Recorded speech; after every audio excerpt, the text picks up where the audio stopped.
Hello and welcome to my YouTube channel, Politically Very Incorrect. I am your host, Suha.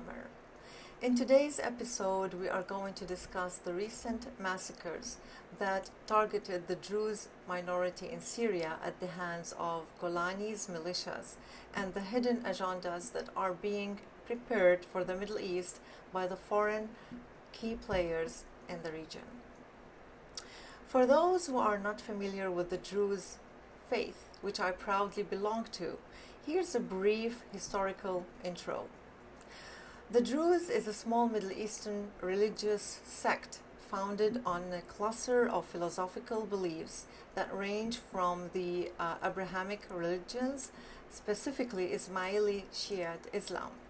They are ardent believers in schools of thought and encompass deep concepts of spirituality, reincarnation, and their unwavering devotion in pursuit of truth. The Druze do not accept converts. They are known for their loyalty to the country of belonging, and that is considered by many historians to be a major factor of respect to the Druze, as well as their unwavering dedication to thrive in leadership positions, especially in politics. The Druze faith emerged in the late 10th and early 11th centuries in what is currently known as Egypt. Their faith is unique, so much so because women hold equal religious rights to men, and these specific differences led the broader Islamic world to label the Druze as heretical, which in turn led to their persecution throughout their rich history. The estimated number of Druze worldwide is approximately 1.5 million, give and take. In Syria, they are estimated to number around 700,000 and comprise about 3% of the Syrian population. The other main groups in Syria are the Sunnis, who make up about 70% of the population, Alawites, roughly 10%, Shia about 3%, and Christians about 2%. The Druze played the main role in launching the Great Revolution in Syria against first the Ottoman Empire and then the French Mandate, led by the renowned Sultan Pasha Al-Atrash. The revolution spread throughout Syria like wildfire and unified the Syrians in their struggle against the Ottomans and the French. Fast forward to 2011, when the civil war erupted in Syria. The Druze acquired a semblance of neutrality, but in 2018 they became targets of ISIS and Al-Nusra terrorist groups, who were led by none other than the current self-appointed Syrian president Ahmed al-Jolani. These terrorist groups killed around 220 Druze back then and abducted 30 women and children. Today, and since the interim Syrian Sunni-dominated government took over, the Druze have called on the new leadership to uphold minority rights because they knew they were in danger of being persecuted yet again by another regime in Syria. And the most recent massacres proved them right. The Druze's legitimate fear and the rejection of the HTS, aka Hayat Tahrir al-Sham rule, are derived from their knowledge that the HTS is formed from the remnants of ISIS and al-Nusra extremists and their ideology that labels the Druze as heretics. Therefore, killing them is obligatory. Nice. Jolani himself made it more than clear when he gave his first interview to Al Jazeera in 2014, where he rejected political talks that were undergoing back then in Geneva to end the conflict in Syria. Why? Why would the Jolani refuse the talks then that might have led to the end of the war? And now, all of a sudden, he became the toast of the Western world.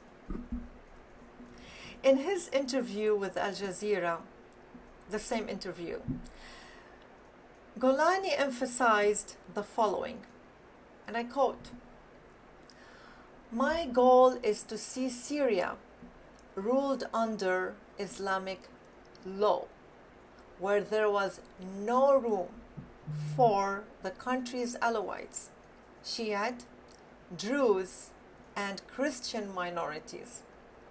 End quote. I repeat, no room for the country's Alawites, Shiite, Druze, and Christian minorities. Is there anyone paying attention here? You might ask, rightfully so. Well, he changed from 2014 and everyone is entitled to change and grow. And my answer would be, under normal circumstances, yes, I agree with that statement. However, words mean nothing if not backed by deeds. Period. And up until today, Golani or Jolani has proven with deeds that he has not changed his radicalized views of his overall 2014 goals that he stated more than clearly in that interview, right? On the contrary, he changed his stance and his wardrobe for optics only. His rise from being on the list of the most wanted terrorists to a shining star and icon for freedom in the Middle East overnight should worry everyone in the region, especially the moderate Sunnis in Syria. Why do I say that? Okay, I say that because facts on the ground show otherwise. There are a few major thresholds that have been drawn in the Middle East by the key players, especially the USA and Israel, alongside Russia and the European Union. These thresholds, which I mentioned in my previous episode a year ago or so, on the issue of Hezbollah, Iran, Syria, Assad back then, and Israel, have proven to be frighteningly accurate as they unfolded simultaneously within that time frame. To mention a few. 1. Iran, Hezbollah, and Syria, Assad back then, and Syria, Jolani now, are not the axis of resistance, they are the axis of evil alongside the pariah state of Israel. 2. No one and no other country in the Middle East is allowed to have the nukes or any powerful advanced military except for Israel. There will be no nuclear war or regime change in Iran unless one or more of the following happens. Iran defies Israeli orders. They didn't yet, right? They sold out Hassan Nasrallah and Haniya. Israel has no more need for Iran's services, especially where Hezbollah's role in the Middle East is concerned. We all remember the pagers, right? And then the assassination of Nasrallah. Israel strikes deals with the Sunni leaderships in the Gulf and other Arab countries, which we have witnessed most recently, especially with the UAE, Saudi Arabia, and now with the upcoming one with Syria, the new regime, the appointed new regime. Not by the Syrians, appointed by foreign powers, new regime in Syria. Given all this, Why is Israel bombing Syria still? What are the real reasons behind all this? Is Israel protecting the Druze as Bibi and Al are assuming? My answer is a resounding no. No, no, and no. Israel does not give a crap about the Druze. You heard me right. Israel does not give a crap about the Druze. Period. On the contrary, they are using them as a scapegoat for a much larger, more demonic goal in the region. Hey, don't take it from me. Take it from John Sowers, the former chief of the British Secret Intelligence Service, M16, who in an interview with Christian Amanpour of CNN confirmed the accuracy of my previous statement. And I quote, "I don't believe the Israelis' line that they are intervening in southern Syria to support the Druze as if they have concerns about the Druze." End quote.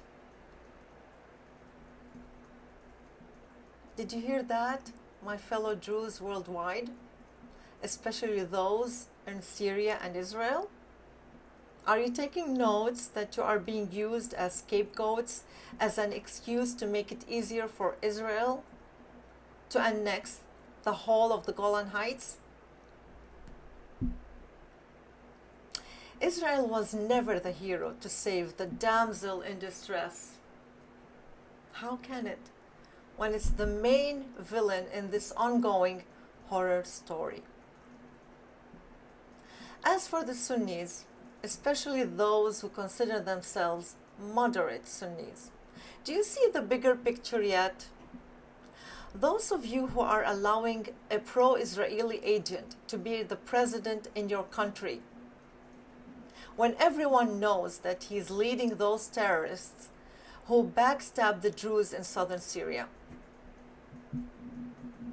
what are you going to do about stopping them? What? Keep silent? Are you going to rise and protect the Druze minorities who contributed to the independence of your country and unite to protect your country as well? Or are you going to fall into the foreign trap of radicalism, of radicalization and fragmentation? More. Sowers continued, and I quote again, "The Israelis were always ambivalent about the old regime in Syria." Of course, he was referring to the Assad regime. He continued, "The Israelis didn't like Syria's links with Iran back then, but they were quite comfortable with the way they had a deal about how to manage their mutual borders. End quote. Here I would like to emphasize the fact that the Assad regime, the father and the son, both had an undeclared understanding, or rather agreement, with Israel.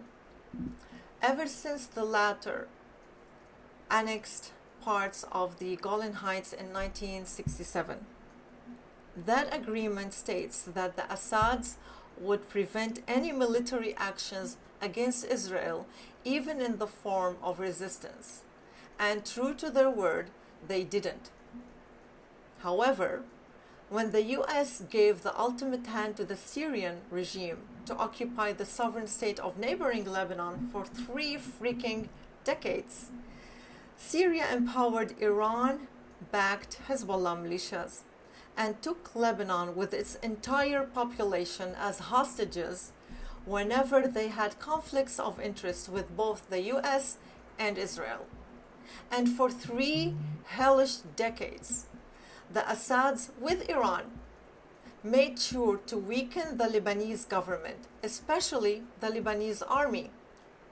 And for 3 decades, the Syrian occupiers kidnapped, raped, stole, tortured every Lebanese who dared articulate their brutality or think of protesting their illegal occupation of Lebanon. We still remember who was behind the assassination of Prime Minister Rafiq Hariri and my fellow journalists Samir Qasir and Gibran Twaini. And the list goes on and on. We still remember. We will never forget. We will never forgive. All this began when Israel invaded Palestine in 1948 and butchered the Palestinians and displaced them within Palestine and neighboring countries. Amongst those, unfortunately, was Lebanon. When you knowingly add fuel to an already burning spark, you will eventually have a blazing fire. And the demonic plan was, and still is, exactly that: divide and conquer. That's how the Lebanese civil war erupted.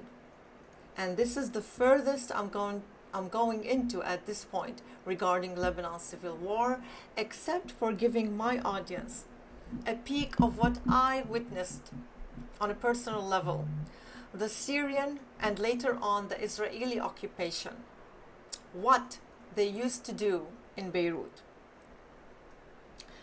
When I was barely a teenager, and while there was a ceasefire between the fighting factions in what was known back then Western Beirut, controlled by a majority of Muslim militias, and the eastern parts of Beirut that was controlled by the majority Christian factions. Both the Syrian army and later on the Israelis used to fire, yes, you heard me right, they used to fire on both the Muslim and the Christian factions to end the ceasefires and begin another bloody round of violence and death to the civilians. All the while, they'll be watching and laughing, as we are currently witnessing on a more demonic scale in Gaza. This is a small peek of what the majority of the Lebanese people back then witnessed. Foreign players playing with other people's futures for kicks and profit. And the game is still on. As the late genius Ziad Rahbani said in one of his iconic plays, it's a long American movie. Film Ameriki Tawil. And he was 100% right. May his soul rest in peace. More.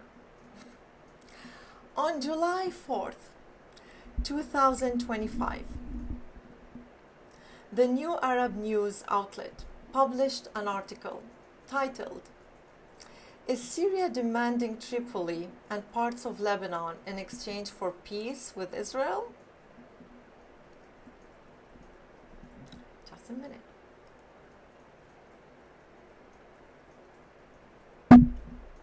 Okay.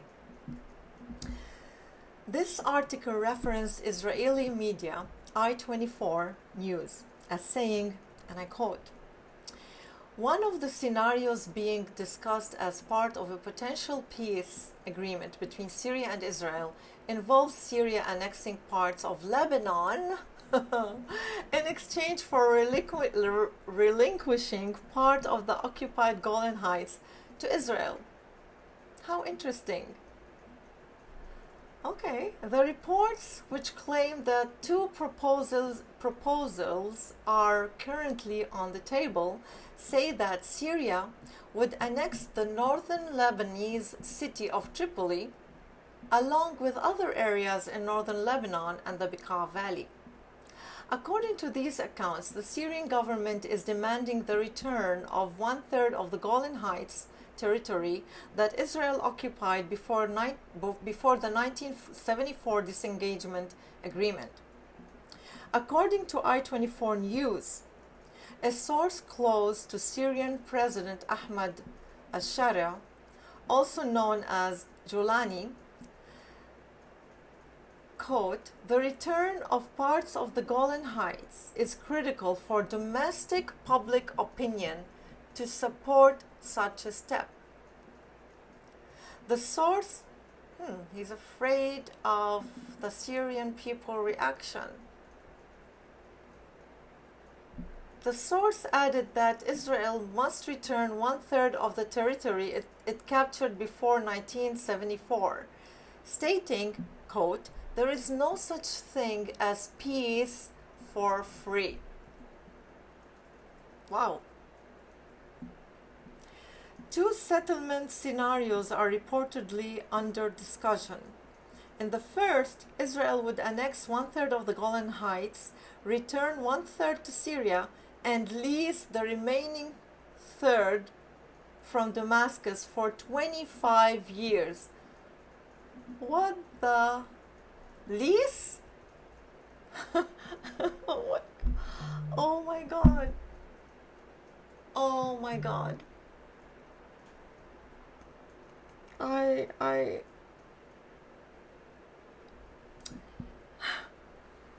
They want to lease part of the land, a third of the Golan Heights, to Israel, with its people who are residing there, to Israel. And with this 25 years, those people who were under governing of the Syrian regime, they have to adapt for 25 years to be governed by Israeli regime. And in this 25 years, people die, people get married, people have children, they get accustomed to the special way of living, and then after 25 years, we have to uproot them and then bring them back to another way of living. And they have to start from scratch with their kids, with their grandkids, with whatever.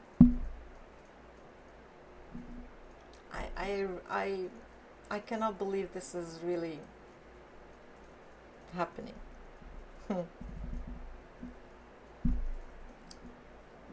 Wow. Let's continue. The second scenario would see Israel keep 2/3 of the Golan Heights and return the remaining third to Syria, also under a potential lease arrangement. What the hell is going on with this lease thing? In this version, Syria would also be granted control over Tripoli and other Lebanese areas in the north and the Bekaa Valley. The same source reportedly claimed that Syria was seeking to restore sovereignty over the Sunni majority in Tripoli, calling it one of 5 regions severed from Syria during the French mandate to establish the Lebanese state. The source added that this proposed settlement would involve transferring Tripoli and surrounding predominantly Sunni areas to Syria, in exchange for permitting Israel to construct a pipeline from Euphrates River as part of a trilateral water-sharing agreement with Turkey and Syria. Wow, very interesting. I mean, you want to do all this crap on a Lebanese territory, assumingly sovereign Lebanese territory, in Tripoli and the Bekaa Valley region, without, I did not even read the word Lebanese government there. There is no mention whatsoever of a Lebanese government in that article.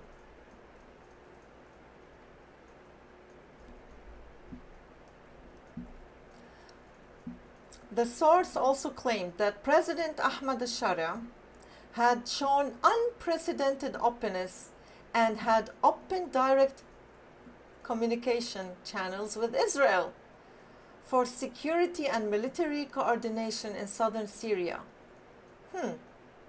Military coordination with Israel in southern Syria. That's in the Druze province of Sweida, where the massacres happened recently.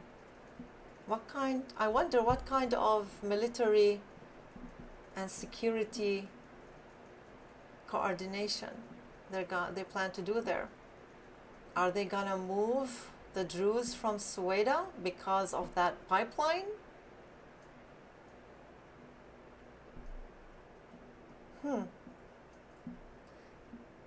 Another ethnic cleansing of the Druze this time?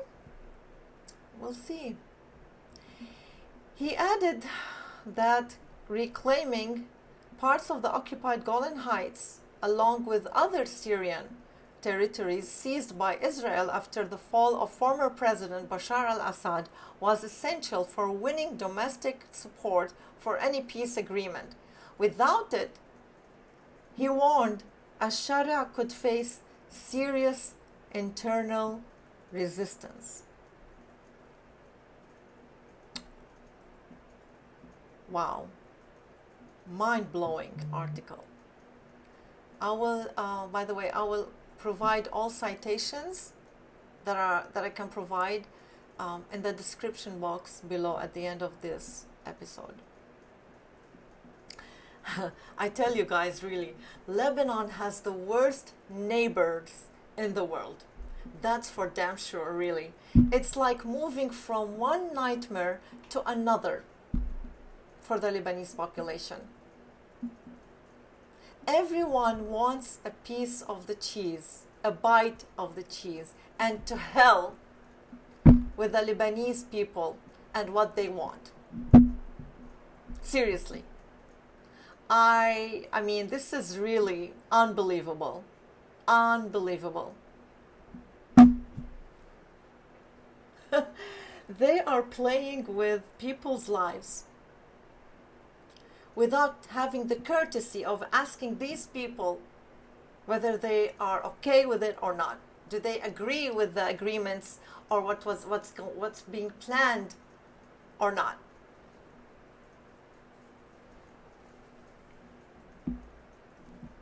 And when those people resist, they are called terrorists. Unbelievable. Do you guys see the bigger picture yet? I mean, do you really see what's going on here? Because what I see is that Jolani is an Israeli agent. He is manufactured by the Mossad and by the CIA, just like Ephraim Benjamin, aka Abu Hafiz of ISIS Libya was. They give Israel the perfect excuse to operate under the guise of self-defense, and that Israel is the only democracy in the Middle East that is defending Europe and the Western world from radical Islam. All the while, Israel is the one behind creating and funding those Islamists. ISIS, Taliban, between Israel and CIA, Hamas, etc. And now we know why. It's not for biblical reasons. Nope, this is not what the Bible said.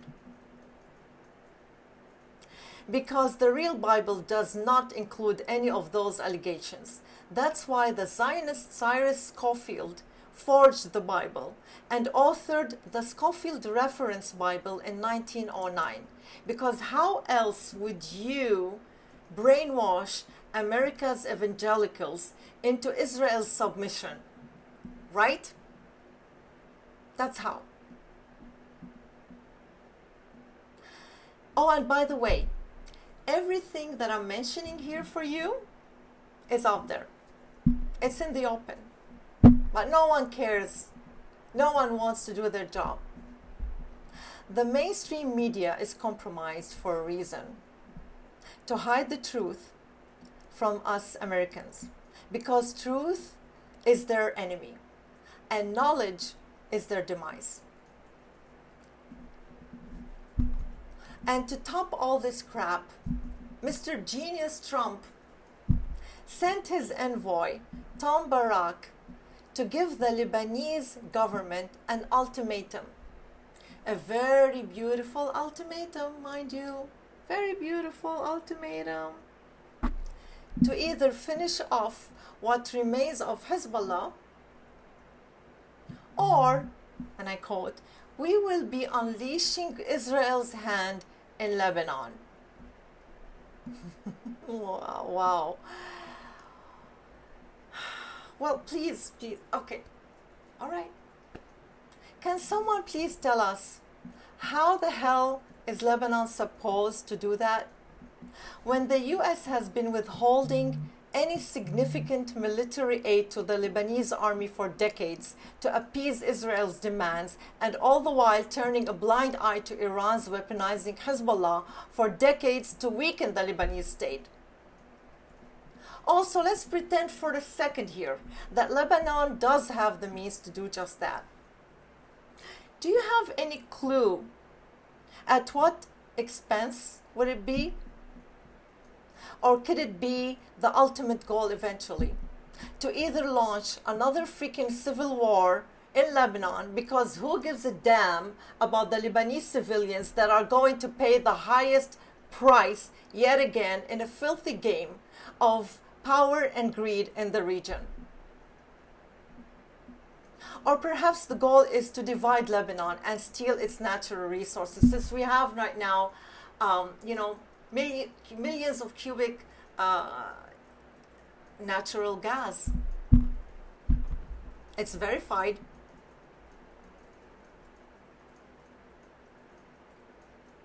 Whatever the reason is,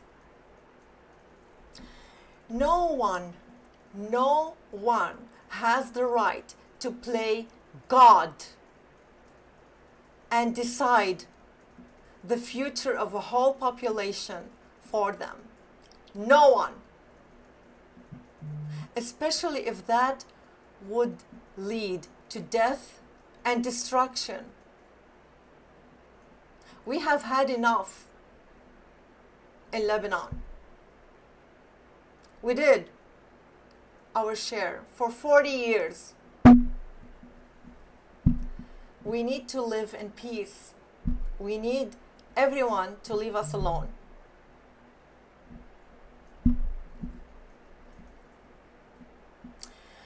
I would like to end this episode with a message to my Druze tribe worldwide.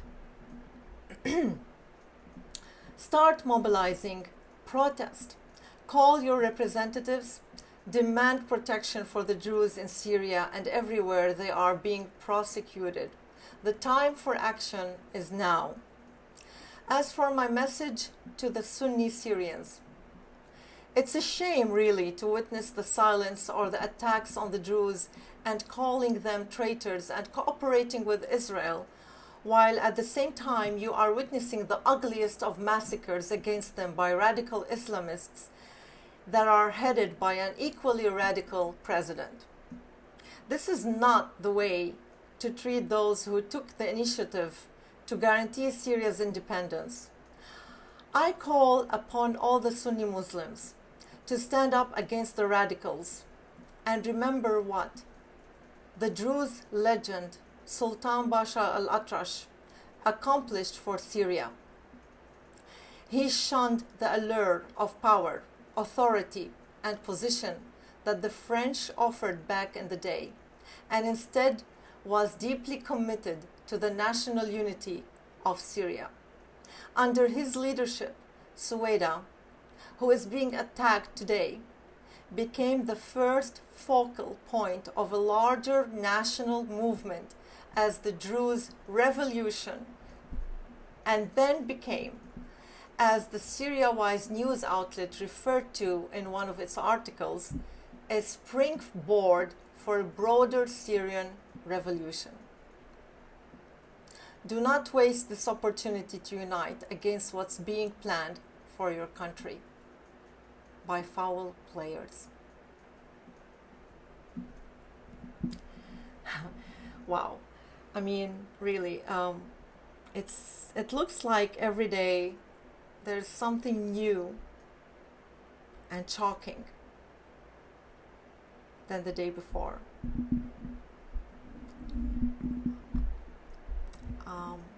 I want to thank everyone for stopping by, and please do me a huge favor, subscribe to my channel, Politically Very Incorrect, and hit the bell button to be notified when I drop a new video. Share as much as you can, and like, comment to help me with the algorithm. I will see you soon. I won't be as late as I was this time for some reasons, but life is life. So I would like to thank you again, and this is your host, Suha Amr. Until next time, don't be afraid to stand up for the truth and for what is right. Peace.